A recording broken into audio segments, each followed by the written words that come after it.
Mas pinaikli po ang extension ng validity ng mga nag-expire na lisensya. Depende po yan sa buwan na nag-expire ito. Dahil ayon sa LTO, meron ng mga supply ng kanilang plastic cards. Para po pag-usapan yan, makakasama natin sa ating serbisyo ngayon si LTO Chief Assistant Secretary Vigor Mendoza. At pwede rin po kayong sumali sa aming talakayan, i-post ang inyong mga tanong o komento sa aming Facebook Live. Magandang hapon po, ASEC.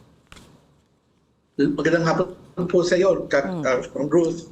Paki-explain lang po sa amin, pakibigyan kami ng update dito sa plastic license cards. Alam ko medyo hindi kayo pwedeng magdetalye kasi may kaso po, may pending po na case connected dun sa mga supplier. No? Pero yung importante po dito, may available na po ngayon, ASEC, no, na supply ng plastic cards. Opo, humigit kumulang mga 1.7 million ating stock, no? At patuloy pa naman ang delivery ng ating supplier. So dahil po dito, yung mga nag-expire po nung mga nakaraang buwan, pwede na po natin i-issue sa kanila yung kanilang plastic license cards. So gaya po, no, Ma'am Bruce, yung sa nag-expire nung Abril, no, meron po sila hanggang katapusan ng Oktubre para i-kunin na nila sa LTO o i-renew na nila yung kanilang plastic license card. So available na po yan. And bigyan nun natin ng palugit hanggang isang buwan, no? Para lahat doon nag-expire noong Abril, pwede na po kunin ngayon. Ayan, para lang importante kasi ito, fina-flash po namin yung schedule, ASEC. Ano, importante na malaman ng publiko, no? Kasi dati akala namin, 'di ba, hanggang kunyari ako diyan ako sa August. So February ako re-renew, no, or pwede kong kunin yung plastic license card ko. Kasi dati akala nating lahat hanggang next year, no? Lahat ng mga April na nag-expire hanggang August or September, pwede pa. Yung pala, binago nyo na po kasi nga parang ang gusto nyo ay magkaroon ng schedule, no? Kada buwan ng expiration. Pakikwento lang po. Opo, kasi yung ating supplier, tama po yan. The schedule is correct. But halimbawa, for me, gamitin ko po yung example sa akin. Ako po ay August nag-expire yung license ko and my schedule here is February. Can I renew it earlier? Hindi po. Naka-schedule po talaga yan. Hindi magkakagulo po tayo. So those that expired August, meron po, ang schedule nyo po ay Pebrero next year para kunin po yung license card nyo. So talagang dapat masunod po yung schedule na yan, para hindi magkasabay-sabay, ASEC? Opo. At saka yung ating supplier kasi staggered ang release ng kanilang cards na pag-deliver po sa atin. So talagang tiniming lang po natin na eksakto, no? Just-in-time delivery ng ating supplier. Okay. Kaya importante po, nasundan po natin yung schedule na to. Halimbawa, ASEC, June ka nag-expire, tas meron kang papel na lisensya, pwede mo na bang kunin yan ngayon? Kasi parang, or December pa, or susundin mo pa rin December kahit, pa ho. kahit plastic, ay kahit papel. December nyo po pwede kunin lisensya nyo. Kahit po papel? Kahit meron ka ng papel? Opo. Okay. Opo. December pa ho nakaschedule yan. Yung isa pang question ng taga dito sa amin sa studio, October po kasi yung kanilang expiry. Paano po yun? So as scheduled na po? Matutuloy na po yung mga... Yung October, current na po yan. No? We are servicing. Habang dahan-dahan natin tinatanggal yung backlog, yung mga mag-a-apply po itong October at saka November, current na po yan. We can issue their cards immediately. So ibig sabihin hindi na nila pwedeng sabihin na valid pa rin yung kanilang license kasi naabutan na sila nung panahon na meron na pong cards, ASEC? Opo. So wala na pong extension pag nag-October po kayo at nag-expired na po ang inyong license card, kailangan nyo na po i-renew para wala akong penalty. Yung isa pa, pag hindi mo naman nasunod yung schedule, may penalty po yan. Opo, pag April po nag-expire ang lisensya nyo at hindi nyo po nakuha yung plastic card by the end of, o na-renew, no? Na-renew nyo yung lisensya nyo by the end of October, may penalty na po yan. May penalty na. Okay. Tapos yung isa pa po, ASEC, yung hindi kasi maiwasan, no? Meron pa rin daw, may mga reports pa rin daw na may mga fixer. Nasolusyonan na po ba yan or natugunan na po ba yan? Hindi pa ho namin talaga natutugunan yan. No? Talaga ang aming approach ho yan ay magkaroon ng online system of registration. Both for vehicle registration and license application. No? Ito'y papa-double type po natin even in the regions para mas mapalawak po na ang mga motorista di daw kailangan pumunta sa LTO para i-renew ang registration ng kanilang masasakyan.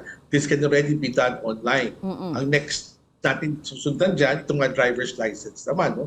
We will implement an online procedure para hindi na kailangan pumuntang LTO. Then we can send the license via courier na lang po para passport.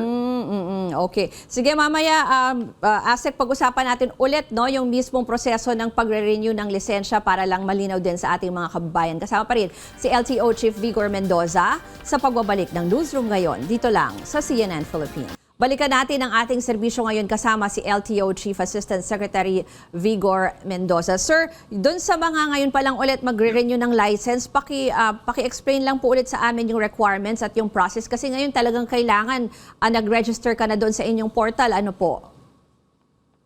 Opo. Meron tayong renewal, may exam po na kailangan nila kunin at ito'y pwede nila kunin doon sa online portal ng LTO so that wala na silang magiging problema pagpunta sa amin, hindi na nila kailangan kunin pa yung exam kasi nakuha na nila, nagawa na nila yung exam at yung pagdagawa ng hunyan, mapapapunta na sa amin yung results ng exam. Pwede rin naman nila i-print out para may hard copy po sila. Tapos pagpunta sa amin, all they have to do, mag-medical clinic po yan, mag-examine po yan, tapos registration na po yan. Renewal na ng lisensya po nila. The entire process po, pag ginawa po nila sa mga mall yan, ang experience mga 15 minutes tapos na po yung proseso yan. Yung ngayon po ba ang validity ng license ay depende pa rin kung meron kang mga violations, Asek? Opo, kung may violations po, kung walang violations, we can give you as much as 10 years no? Sa ilalim ng batas. Pero kung meron kayong violations, year to year po yan. Okay. Depende kung sa dami na inyong violations. Tapos yung requirement po, pakilinaw lang yung requirement for parang drug test ba yon? Sino po yung dapat meron niyaan? Wala akong drug Okay. test. Medical examination lang ho. Basically, this is eyesight, blood pressure, yun lang po ang pinaka-structure niyan.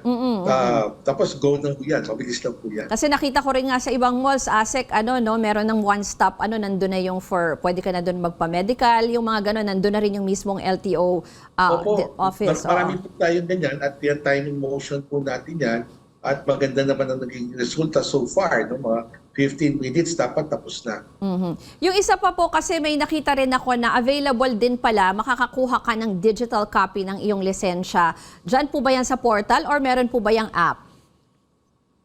Sa portal rin po yan. No? You will see your electronic license. No? Ito nga, gusto natin mas lalong patupad yung magkaroon talaga ng paggamit ng electronic driver's license. No? Ang laking tipid dyan sa ating gobyerno, at the same time, very practical. No? Yun ang papakita nyo sa enforcer. Pero marami pa ho kami gagawin dyan. No? Number one is enforcement training para yung enforcers po natin familiar po sa pagbukas ng electronic license portal.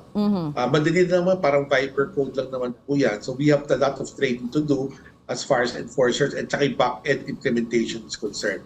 Pero we hope within next year, malawak na po ang paggamit ng ating electronic license. But paano po yung, how can you ensure na hindi po peke, halimbawa, yung ipapakita ng isang digital copy ng kanyang license? And at the same time, on the side naman din po ng motorista na secure naman din po yung kanyang files na hindi po basta-basta ma-share yung kanyang driver's license? Opo, yan nga isang aming topic this morning, cybersecurity. Ang laki ng datos dito sa LTO. So talagang nakafocus po kami yan ng aming mga firewalls, yung mga activities in place para hindi ko ma-hack yung private data ng ating mga mamamayan. At the same time, yung ating electronic license, systems generated po yan. No? Hindi basta-basta napepeki po yan. Even the QR code that is corresponding to a specific license. No? Hindi ho basta-basta napepeki po yan. It's difficult to pero lang kung ma-hack nila at maka-generate inside the system itself. No? Pero ang dami nating security measure na ka-implement to make sure that yung ating cybersecurity is one place. Huli na lang po, ASEC, yung paalala again for those na magre-renew ng kanilang mga lisensya, yung kanilang schedule. At sana po, no, nasundin nga po yung nakatakdang schedule para hindi rin po sila ma-fine kung malate or hindi naman sila masyado maaga para dun sa kanilang schedule.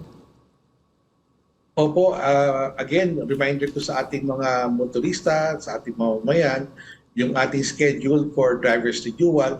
Kung ang lisensya nyo po ay nag-expire noong Abril, meron po kayo hanggang katapusan ng Oktubre para i-renew po yan. Kung Mayo naman po nag-expire, you have until the end of November. Pag June po ang nag-expire, you have until the end of December. Pag July, hanggang January of 2000, dun po ang schedule nyo. Hindi nyo po pwede i-renew earlier dahil nakatugma lang rin yan sa ating supply, delivery ng ating mga lisensya.